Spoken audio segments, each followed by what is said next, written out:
Halo pemirsa Unhas TV, senang sekali saya Iva Syarahman dapat kembali menjumpai Anda dalam Unhas Daily. Dalam beberapa menit ke depan, kami akan menyajikan berita-berita terpercaya hanya untuk Anda. Pemirsa, untuk pertama kalinya di Sulawesi Selatan, sebuah perjalanan budaya digelar untuk menelusuri naskah-naskah atau manuskrip kuno dan jejak Islam di wilayah ini. Penelusuran tersebut pun diungkap dalam dialog budaya yang digelar di studio Unhas TV dengan menghadirkan tokoh nasional. Bertempat di studio utama Unhas TV, Senin 16 September 2024 lalu, digelar dialog yang mengungkap rihla budaya di beberapa daerah di Sulawesi Selatan. Para peserta diajak untuk menelusuri sejarah Islam di Sulawesi Selatan melalui manuskrip kuno yang dipaparkan oleh pakar filologi Islam Indonesia, Profesor Dr. Oman Faturrahman atau yang akrab disapa Kang Oman.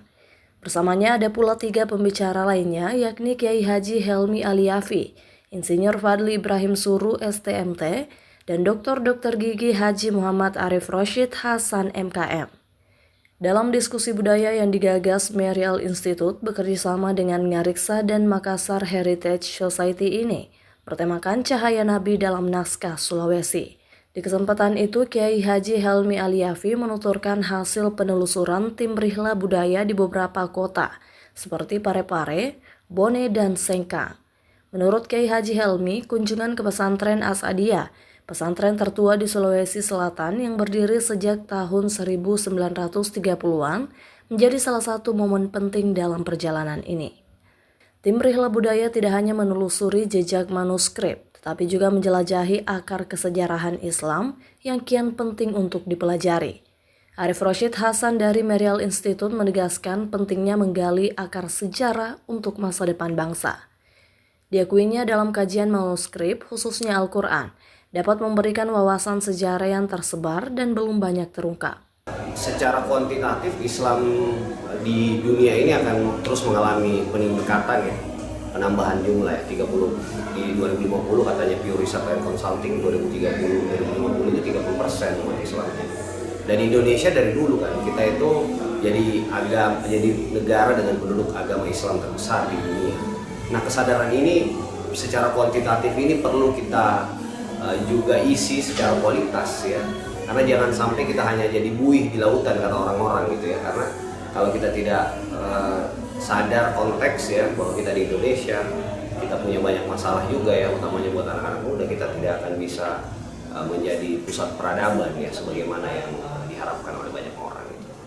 Arif pun berharap rihla budaya tersebut dapat menjadi langkah awal menuju tercapainya Indonesia Emas 2045. Dengan penelusuran yang mendalam terhadap naskah-naskah kuno ini, para peserta diajak untuk menyadari pentingnya sejarah dan nilai-nilai budaya yang diwariskan dari masa lalu, demi membangun pondasi kuat bagi masa depan. Dialog ini dipandu oleh Husnul Fatimah Ilyas, dengan tujuan untuk menggali lebih dalam mengenai silsilah, jati diri, dan pengetahuan yang berkaitan dengan keluhuran bangsa. Rahmatia, Sarah Sabita Suceng, Unhas TV. Pemirsa, di International Student Festival 2024 juga hadir lembaga pendidikan untuk mereka yang ingin bersiap melanjutkan pendidikan ke luar negeri. Salah satunya adalah Scholars by Ruang Guru yang menyiapkan kelas online bagi mereka yang berdomisili di luar kota. Saat ini, minat anak muda Indonesia untuk melanjutkan pendidikan ke luar negeri makin meningkat. Tetapi untuk menembus universitas terbaik di luar negeri, tentu saja kemampuan bahasa Inggris menjadi satu syarat yang diperlukan. Namun tak perlu khawatir, Scholars by Ruang Guru kini hadir sebagai solusi tepat untuk mereka yang ingin meningkatkan kemampuan bahasa Inggrisnya.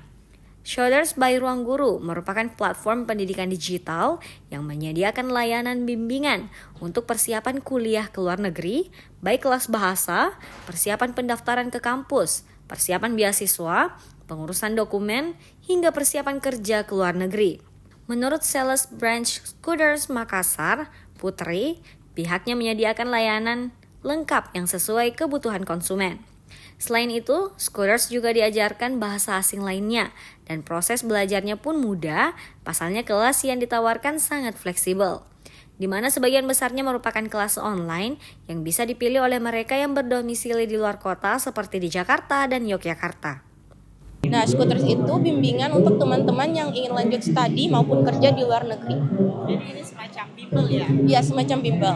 Seperti itu. Kalau boleh tahu itu keuntungan bagi orang yang ikut skuter itu. Nah, keuntungannya nih, teman-teman nanti bisanya untuk bisa mencapai atau ibaratnya nanti teman-teman bisa mempersiapkan lebih dini untuk tingkat kesuksesannya lebih tinggi untuk bisa studi abroad-nya. Untuk jenjang S1, S2 maupun S3. Nah, itu yang diajarkan di skuter itu apa saja? Nah, untuk yang diajarkan itu sesuai dengan kebutuhannya kalian. Contoh nih, kalau kalian mau keluar negeri untuk jenjang S2, berarti kalau kalian dari jurusan ekonomi, berarti GMAT-nya harus diperbaiki dulu. Nah, di skuter ada bimbingan untuk GMAT. Kemudian yang pertama itu bahasa Inggrisnya. Di skuter itu bimbingan IELTS Academy-nya. Untuk bisa nantinya kalian nge-apply beasiswa maupun universitas yang nantinya memang skornya itu untuk skutersnya, untuk IELTS-nya supaya bisa nanti mencapai ini sih, mencapai target. Jadi yang paling utama yang diajarkan itu bahasa Inggris ya Kak di skuter? Untuk aja salah satu bahasa Inggris yang ada di scooters. Karena kalau ke luar negeri kan harus bahasa Inggrisnya harus bagus gitu deh. Tapi di lain itu diajarkan juga? Ada bahasa-bahasa lain juga nih, contohnya bahasa Mandarin, bahasa Arab, kemudian bahasa Korea, itu bisa juga. Selain bahasa yang diajarkan persiapan itu? Nah, selain bahasa untuk persiapannya lebih kepada ini berkas-berkasnya, namanya Study Abroad Academy deh. Nah, di situ kalian akan dibimbing sama mentor yang akan memilih kalian untuk pilihan universitas maupun beasiswa. Kemudian nanti ngebantu kalian gimana wawancara untuk bisa nge-apply beasiswanya. Seperti itu. Jadi persiapannya dari A sampai Z itu akan dibantu sama Scooters. Apakah ada syarat tertentu ataupun jadwalnya untuk daftar di skuter Kak? Nah, di Scooters bagusnya itu fleksibel karena ada kelas online-nya. Jadi kalian akan memilih mentor sesuai dengan keinginan kalian. Karena kalian juga akan di-profiling atau di-matchingkan sama mentor yang emang sesuai dengan profilnya kalian. Contoh, kalau kalian jurusan ekonomi, bisa jadi mentornya kalian itu jurusan ekonomi yang sudah keluar negeri. Jadi akan cocok nih, beasiswa apa yang cocok untuk jurusan ekonomi, seperti itu. Tapi ada juga kelas offline-nya? Untuk sekarang di BM Makassar kami sedang mencoba untuk kelas offline, tapi sekarang masih kelas online sih. Sales Branch Scooters Makassar, Putri menambahkan, proses pendaftaran bisa dilakukan kapan saja dengan harga yang lebih terjangkau sesuai pilihan paketnya. Putri pun berpromosi jika Scooters telah meluluskan banyak alumni ke universitas impian seperti Columbia University, Stanford University, hingga Harvard University.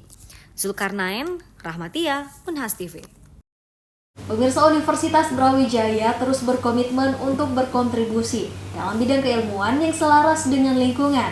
Langkah tersebut diwujudkan dengan berkolaborasi bersama Dewan Jamu Indonesia melalui International Conference and Alternative Medicine.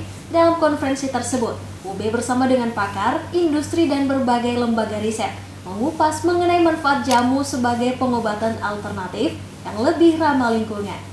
Konferensi Internasional Medis Alternatif kembali digelar oleh Universitas Brawijaya yang berkolaborasi dengan Dewan Jamu Jawa Timur. Dalam konferensi yang digelar pada tanggal 10 hingga 11 September ini, hadir pakar, peneliti, hingga kalangan industri dari dalam dan luar negeri. Presiden Dewan Jamu Indonesia Jawa Timur, Profesor Sasmito Jati, menjelaskan bahwa konferensi ini merupakan upaya untuk menjelaskan dan edukasi secara sains jamu sebagai pengobatan alternatif. Jamu merupakan aset warisan bangsa Indonesia yang memiliki kekayaan manfaat, namun terkendala dalam penjelasan secara sains dan teknologi. Untuk itu, konferensi ini hadir sebagai jawaban agar ilmuwan perguruan tinggi mampu menjelaskan dan mengembangkan jamu secara ilmiah. Kalau acara ini jelas kita lebih ke bagaimana mengumpulkan seluruh stakeholder jamu, ya. Sehingga harapannya seperti disampaikan Pak Rektor tadi, bahwa kita nanti seorang peneliti bukan hanya penelitian, tetapi peneliti bermanfaat buat masyarakat. Itu satu hal yang sangat penting. Satu. Terus yang kedua, tadi juga disampaikan Pak Rektor bahwa kita itu membutuhkan banyak bahan, metodologi, dan lain-lain untuk kesehatan. Di sisi lain, kita tahu bahwa kita lebih dari 90% farmasi kita itu impor. Padahal kita juga semua tahu bahwa dalam waktu yang ribuan tahun sebetulnya kita punya lokal wisdom yang sebetulnya tidak perlu impor, bahkan bisa orang lain tergantung pada kita. Sayangnya kan kita tidak pernah bisa menjelaskan secara sains, satu. Terus yang kedua, pengelolaannya juga tradisional, sehingga ada risiko-risiko yang tidak diketahui secara sains. Konferensi ini mendapat dukungan penuh dari Rektor Universitas Brawijaya, Profesor Widodo. Menurutnya, kegiatan konferensi yang membahas jamu ini selaras dengan misi Universitas Brawijaya untuk mengembangkan sains, teknologi, dan pengetahuan yang berbasis pada lingkungan. Kita sangat senang adanya kegiatan hari ini, dan ini adalah bentuk dari kerjasama antara para pihak. Ada universitas, kemudian ada asosiasi, kemudian juga banyak disupport dari industri-industri. Dan ini adalah inlining dengan visi dan misinya Universitas Brawijaya untuk terus mengembangkan sains teknologi yang berwawasan lingkungan atau sustainability dan juga berbasis pada tradisi atau budaya. Dan jamu ini menjadi salah satu budaya yang kita miliki yang terus-menerus kita harus kembangkan dan juga di-matchingkan dengan modern scientific modern, konsep-konsep metode yang baru sehingga akan lebih diterima. Dari Malang, tim liputan UB TV melaporkan untuk Unhas TV. Pemirsa, berita tadi sekaligus menutup perjumpaan kita hari ini. Terus saksikan Unhas Daily hanya di Unhas TV. Saya Fasya Rahman mewakili kru yang bertugas pamit undur diri dan sampai jumpa.